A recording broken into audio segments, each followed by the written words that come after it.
Good morning, fans. I promised you another home tour every week, and I've got a great one for you today. A little different. This one not quite ready to be sold yet. This is one of our newest renovation properties, but I wanted to take you inside, show you around, kind of see where things are at, and we'll try and throw up some pictures of the before so you can see how far we've come. Come on inside and we'll talk about this one. So, as you know, real estate investment is my passion. And if you don't know it, are you really a fan? Because you're obviously not following along. I believe that every home someone purchases is an investment. Whether you buy it for that intention or you're buying it for yourself personally. This one in particular, we bought strictly for an investment purposes. We had a gentleman who lived here. He was much older. He'd been here a long time, and unfortunately needed to get rid of the home. It wasn't in great condition. Bones were good, but hadn't been touched in probably 40 years. So we ended up buying this property at about $195,000. Again, bones were good. Layout is great. Beautiful little neighborhood, just really dated and felt like you were still living in the 60s. If you take a look at the curtains behind me, you'll see what I mean. Yeah, we still left those even though we're working just to keep the peeping toms from looking in. So we bought this house at about $195,000. We've had to come in, do a lot of drywall work in the home.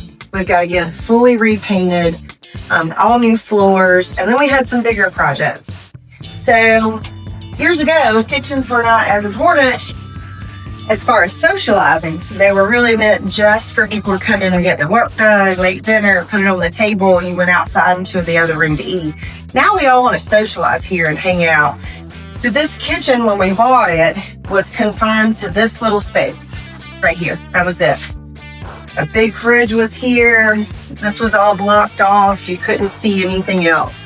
So we opened this up when we went for new cabinets, and we're gonna make the kitchen run along this wall all the way down to near the door.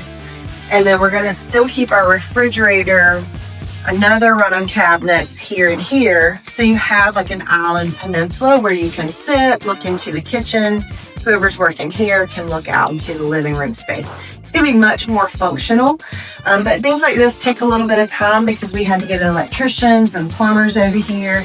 It wasn't strictly cosmetic where we just threw in some paint and flooring and new knobs. So we had to have some things moved to do that. Also, for some strange reason, the previous owner had the washer and dryer in what I would consider the perfect spot for a pantry. And if you take a look at the space, you'll see there wasn't even really room for the washer and dryer to fit in that space appropriately. So again, electrician, plumber, we had them come move all of that into a closet on the other side of this for the washer, for the utility room. And this will be a pantry, which is perfect when you're right here in the kitchen. It makes much more sense, right? Somebody tell me I'm not crazy.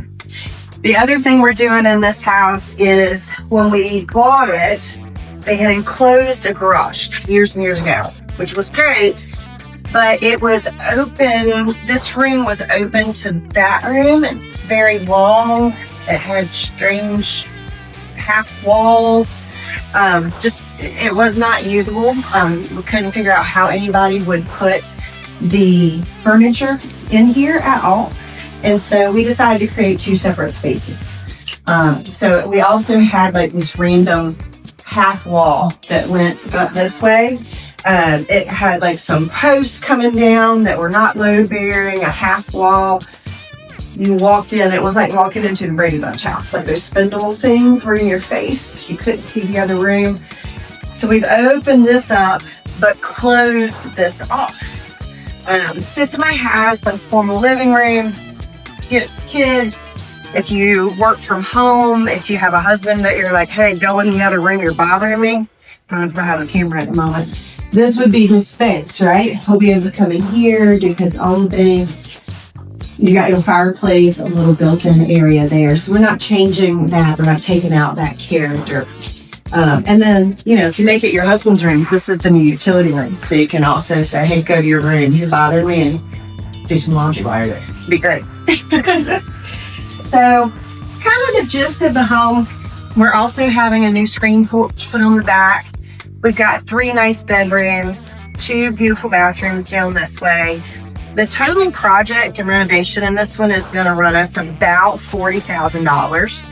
Not too bad considering, but we came in, we had a great HVAC, a decent floor plan, really very little big work to say other than the kitchen and then one of the bathrooms.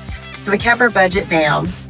On the other side of that, when you're investing in a property and you're running numbers, you can't just think about what you bought it for and how much you're putting into it. You also have your closing costs when you purchase it. You have fees from the bank. You have the taxes and the insurance all up front, right? That you've got to pay. So you've got to add that into your numbers. And then every single month you hold the property while you're working on it, you're paying a mortgage if you have a loan on it. So you've got to add that in and decide how long it's going to take you.